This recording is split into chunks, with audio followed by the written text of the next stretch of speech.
Señores, miren, las noticias que estamos recibiendo del tema económico son cada vez más preocupantes. Dos en el día de ayer. Estados Unidos experimentó la primera contracción.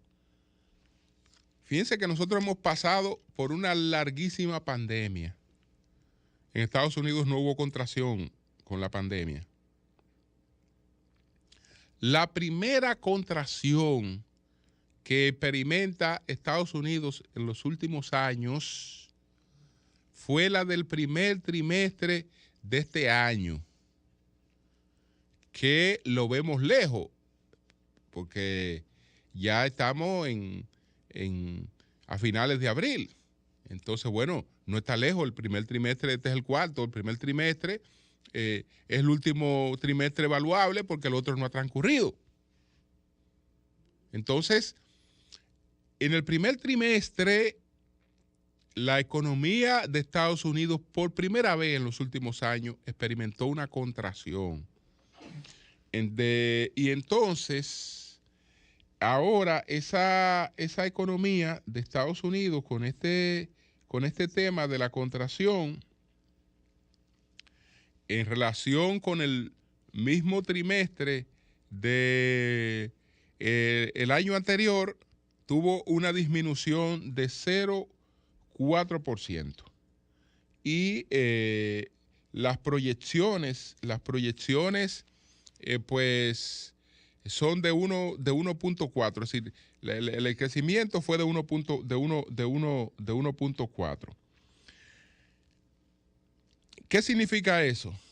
Bueno, nosotros somos muy dependientes de lo que ocurre con la economía de Estados Unidos. Incluso nosotros crecemos 2,5 veces lo que crece la economía de Estados Unidos.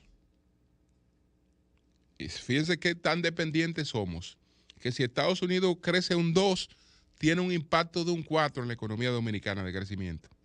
Si crece un 3, tiene un impacto de un 6 en la economía dominicana de crecimiento.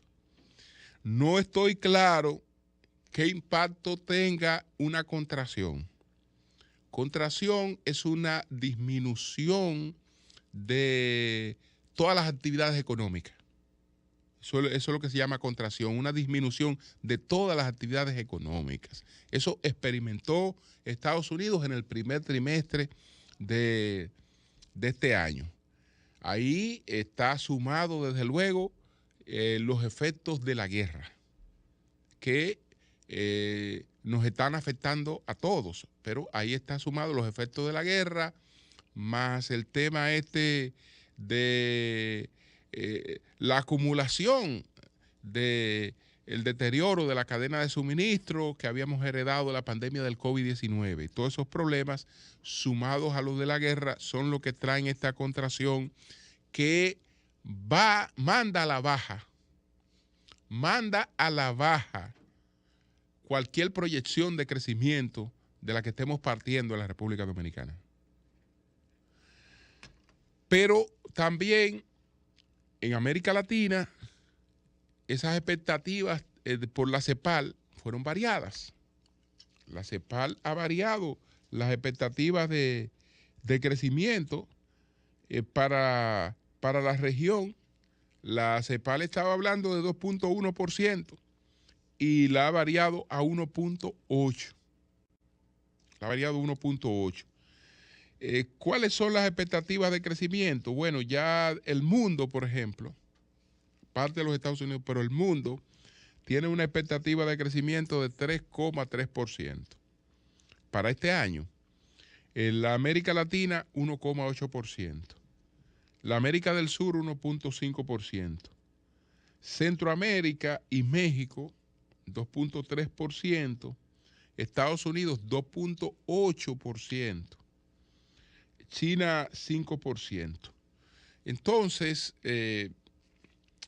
como sabemos que la guerra no está presentando un horizonte de finalización, la guerra va hacia una prolongación Ayer el Congreso de los Estados Unidos le dio manos abiertas al presidente Biden, autorizó al presidente Biden, pues, con poderes para adoptar todas las medidas que tenga que adoptar para continuar el respaldo a Ucrania. Entonces, esto de lo que habla es de una prolongación del conflicto, que como parte de esta guerra, pues ellos saben que para Rusia tenía que ser una guerra corta, que las posibilidades de triunfo de Rusia estaban en una guerra corta, que en una guerra larga se hace irresistible para la economía rusa.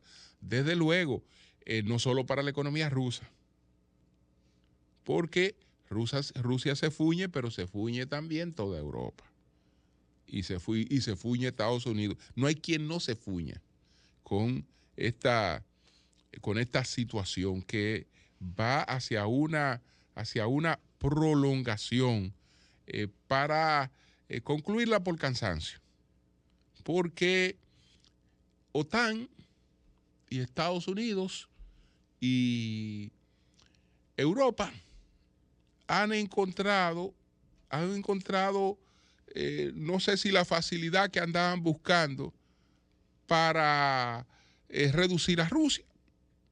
¿Por qué? Porque hay un conflicto, que es verdad que el conflicto le sale costoso a Estados Unidos, pero Estados Unidos no está poniendo los muertos. La sangre la está poniendo Ucrania y la está poniendo Rusia. Y entonces, ahí que están haciendo, bueno, le estamos dando, estoy hablando de Occidente, y la lectura que tienen, le estamos dando la guerra a Putin. Él no puede con esto a largo plazo.